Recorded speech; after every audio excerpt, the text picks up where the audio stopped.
So again, to a lot of people, this would be a controversial type of question to ask, but let's have a look at this, because I know you have spoken a lot, you've written a lot about this. This is obviously part of your research, and obviously come from a ACU, or Australian Catholic University, and so of course religion, I would like to think, takes an important role in the place of this university, and not just in name alone, but so obviously the question is, what role do you see religion playing in democracy today? For a lot of people, they don't necessarily want to see that. So first of all, why? What's this emphasis on why religion? Why is this even important, particularly in the democratic process, which is meant to be secular? So, yeah. Nice. Well, look, I think that this is a mistake. I mean, the idea that religion has no place in democracy is a misunderstanding of the relation between church and state. I mean, the idea is, sure, you don't want your Archbishop of Canberra also doubling up as Prime Minister. Now, if that's what you mean by a separation of church and state, well, that's fine.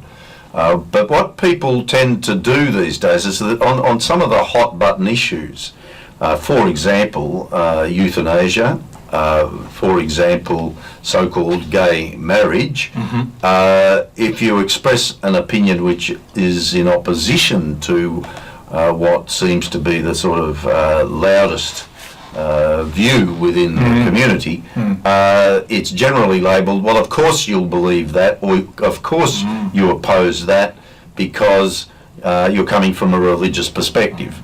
Now, it seems to me that this is a mistake, and that religion does have, if we're serious about a liberal democracy which values the expression of different kinds of points of view, then of course religion must have a role, and indeed a vital role to play in democracy. I might add that in fact Western democracy has its basis in the Judeo-Christian tradition. It's being repudiated a little bit, but in fact the origins of our modern kinds of understandings of the importance of the human person, of the centrality of respect for person, stems from that Judeo-Christian tradition. I mean, people forget how important, for example, the role of women has been promoted, for instance, in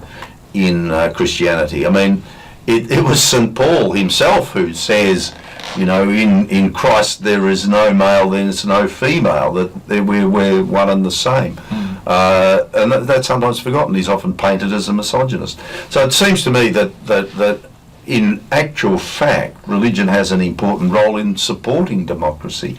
But the point, you know, here is really about the way in which it's too easy to say, dismiss an argument about, for instance, against euthanasia or assisted suicide, or, you know, assisted dying, as the new euphemism puts it, by just simply saying, well, that's a religious point of view, without actually looking at reason and the reasons that are given. Religion can be as much rational as any other kind of particular point of view. I mean, so I think there is an issue here, and it's a worrying trend, which is part of a kind of diminution of freedom of speech, that if you express a view which some people don't agree with, you immediately label as, oh, well, of course you would say that because you're religious. That, in fact, is what we would call in philosophy an informal fallacy. You know, it's ad hominem, in fact. You know, that you basically, oh, well, you know, of course you think that because, well, you're a religious person. Well, that's not why you say certain kinds of things. So I think religion has an important role to play in democracy, because centrally to religion is the idea of respect for persons, and valuing the opinions of all.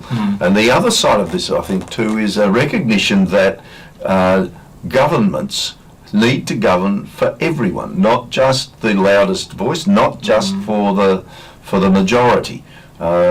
Aristotle himself once said that, you know, a bad democracy is where you get tyranny of the majority. Now, what did he mean by that? What he meant by that is that every government isn't just governing for the sake of those who voted for them. So hence, it isn't just a matter of the lobby groups. This is why in that first question we're talking about what has been one of the problems with Western democracy. It's because it's been taken over to some extent by lobby groups who are interested only in their own particular point of view. It's certainly not representative of, if you like, a full cross-section, if you like. That's right, it's not. And I think this is why I think I'm not saying religion reminds people of this, but it's a symptom that religion tends to be excluded merely on the basis that it's apparently a religious kind of view. And it's paradoxical in one sense in that if we are truly tolerant, then presumably we will want to encompass in determining policy in different kinds of directions all viewpoints. When in the long run, the laws are meant for everyone, not just for those who are the majority, or not for the convenience of those who happen to hold a particular point of view. It has to be for all, and I think this is why religion is vital in a democracy, and why it oughtn't to be excluded from playing an important part in the democratic process. I know we talked very briefly about it before, but a lot of this has to do with obviously a rejection of metaphysics, particularly Christian theological understandings, if you like, of the human person and what that person might look like within a kind of ordered society. Now, what do you think has led to this rejection of a metaphysical view, which, if you like, stems from really Christian theology, really? You talked about the Judeo-Christian kind of frameworks. Okay, we can keep it broad like that, but what do you see as the main kind of catalyst and the main reasons why you think there's been a rejection of this kind of metaphysical understandings? Well, I think you're right, there is a general rejection of metaphysics. Yeah. And I think part of that, I guess the influence of a general rejection of a connection between philosophy and theology, which goes back to the Enlightenment. I suspect that's where it begins, and you see sort of in some modern continental writers the idea that they talk about the end of metaphysics. Despite them saying that, of course, they're full of metaphysics. Oh yes. It's not like you can avoid metaphysics. I mean, any kind of ontology, it's about what's in the world. I mean, you've got to begin with some basic kinds of self-evident premises about what the world is like. Maybe the last great metaphysician was Kant. Kant doesn't reject metaphysics. Those who come after him perhaps are less inclined to accept that there is a metaphysics. And I think there is partly also a kind of rejection of realism. I mean, and foundationalism. Part of this is a kind of understanding that there is no truth. Once you begin to sort of question the idea that there's any truth, once you begin to question the idea of any foundations of any kind, then I think you end up in a place which begins to look very relativistic, begins to reject values and any kind of understanding that there is a common human nature, for example. I mean, Rorty doesn't believe there is. There's also then a rejection of science. I mean, I think that's where you end up. We're actually getting to the point where people now reject science itself and say, well, what can science tell us about the world? It can't tell us anything much. At the same time, expecting technology to save the world, as it were.